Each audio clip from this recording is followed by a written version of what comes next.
My name is Davinia Catlin and I play hooker for Harlequins in the Allianz Premier15s. I'm also a sports shop owner alongside my husband James. And in January 2021, I had my first child, Caden. 7 months later, I was back playing in the famous quarters.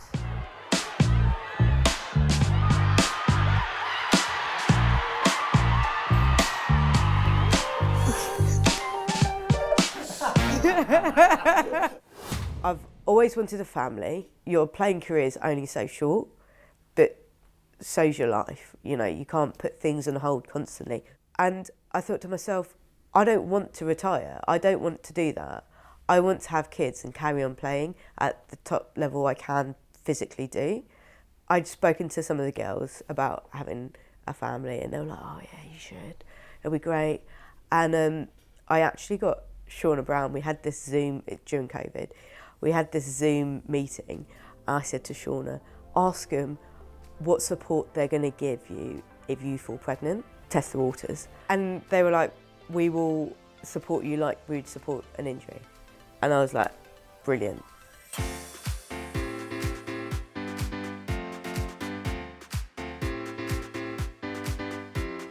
So I literally knew nothing. And when I say I know nothing, not many of my friends have had kids. And I think you only get told things if you're in the mum group. So, you know, I just didn't have anyone to talk to about, like, what can I do? How can I train? I didn't want to do anything that would affect the unborn baby in my belly. But I was very clear that I will still be training and I will still be on pitch. I initially had to keep my heart rate at like 140, but turns out that was pretty much a fast walk for me. So we moved up to 170, so I could actually do a little bit more. It was don't bump the bump, so obviously no contact, no hitting the ground, none of that. But other than that, that's pretty much it on pitch. And then through the gym, it was breathing differently when I lifted.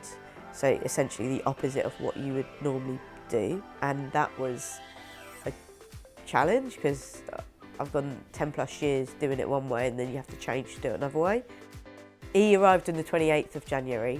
Terrible, absolutely terrible, terrible birth. So we induced, and that took 4 days. I was pretty much in hospital for 4 days. It was terrible. It was like the worst. But he came out through emergency C-section in the end. I went back about week 12. We did a whole load of tests with the doctor. We did loads of tests on strength, balance, mobility, and everything came out fine. And so then I started training. Your body will never be the same.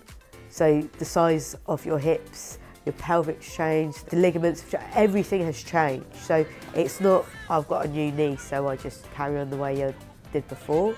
It's, I've got a whole different movement pattern to work into.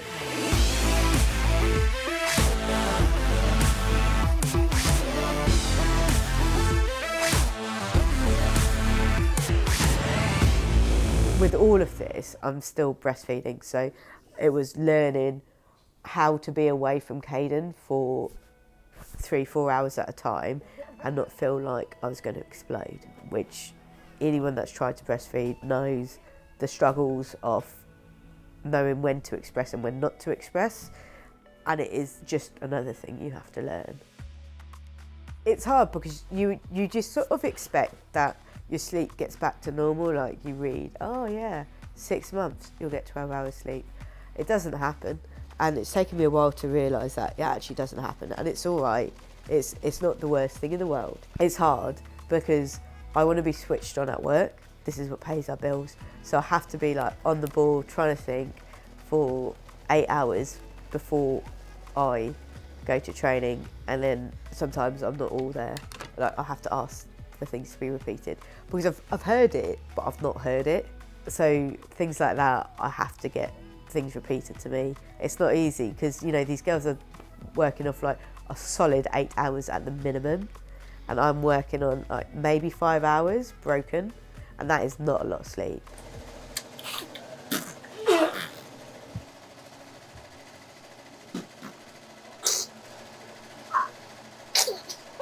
I don't think there's a better feeling when I came off the pitch on Saturday to see my little boy. I honestly don't. When I saw him, my heart just was so big. And I just had a great time playing with the girls. And then I have my little boy to be with. It's something I'm glad I didn't put off. I'm glad I didn't put off any longer. Hopefully more and more women in the league will have kids if they want to, because there are support structures and the clubs are being more forthcoming with the help that they would provide, because that's what it is. It's the not knowing what's going to happen. And if you know, you're in a bit of a better place. Whoa. Whoa.